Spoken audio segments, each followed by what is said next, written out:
Cerita diawali memperlihatkan semua siswa SMA Songyung kini sedang melakukan ujian.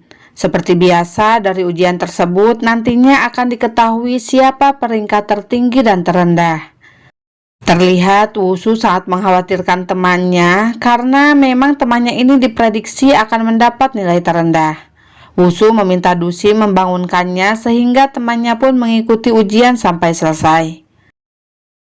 Setelah ujian selesai, Wushu dan Dusim terlihat berbincang. Saat itu Wushu berkata kalau ia yakin bahwa murid-murid di sekolahnya bukan bunuh diri karena mendapat nilai rendah, melainkan dibunuh oleh seseorang. Singkat cerita, suatu malam Wushu terus-terusan membayangkan kejadian ketika kemarin dirinya memeluk Dusim. Ia menjadi tidak fokus belajar karena hal tersebut. Lalu saat itu karena semua jurig berada di sana mengganggunya, akhirnya Wushu memutuskan untuk mendengarkan cerita mereka. Satu persatu jurig menceritakan tentang bagaimana kronologis mereka meninggal dan Wushu mendengarkan cerita mereka dengan penuh kesabaran. Namun ketika Wushu malah curhat kepada jurig tentang perasaan yang dirasakannya untuk Dusim, tiba-tiba semua jurig menghilang karena mereka kebingungan dan tak bisa memberi nasihat apapun kepada Wushu. Suatu hari sepulang sekolah, Sujong pergi ke rumah Dusim dan mengetahui bahwa Dusim adalah anak seorang dukun.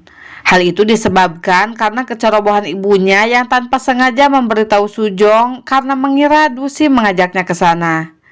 Saat mengetahui hal tersebut, Sujong lalu memperingatkan Dusim jika Dusim menyukai Wushu, maka ia akan memberitahu teman-temannya sehingga Dusim berkata bahwa ia tak memiliki hubungan apapun dengan Wushu.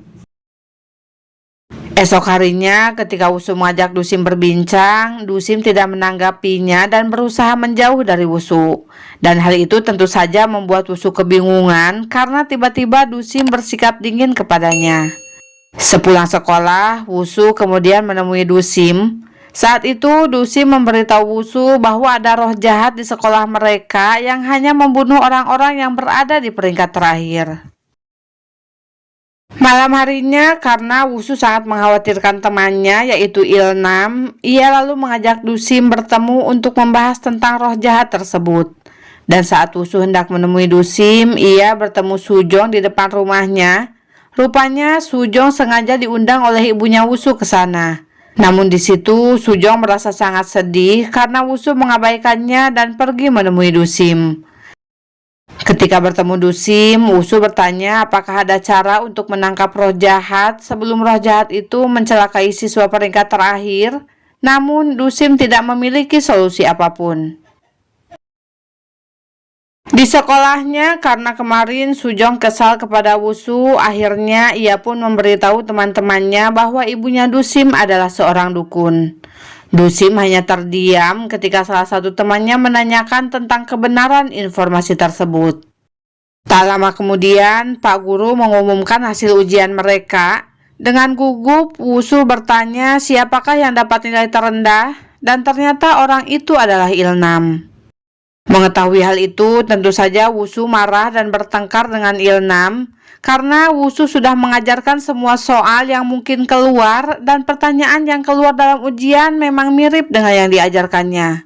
Namun rupanya Ilnam sengaja menjawab salah dan mengatakan kalau ia lupa semua yang sudah diajarkan Wushu kepadanya. Adegan kemudian memperlihatkan kepala sekolah yang sedang mengeluarkan roh jahat yang dikurung olehnya di sebuah ruangan. Roh jahat itu langsung keluar untuk mencari Ilnam dan membunuhnya. Akan tetapi saat itu Wushu bisa merasakan kehadiran roh jahat itu dan karena kini Wushu memiliki kemampuan, ia pun bisa melihatnya. Wushu sangat ngajengho ketika ia melihat roh jahat itu. Ia pun bergumam memanggil nama Dusim dan membawa Ilnam berlari menjauhi roh jahat tersebut. Oke Cingu, jika kalian penasaran dengan episode selanjutnya, jangan lupa like, comment, and subscribe channel Mimin ya, biar kalian tidak ketinggalan menyaksikannya. Kamsahamnida, bye-bye.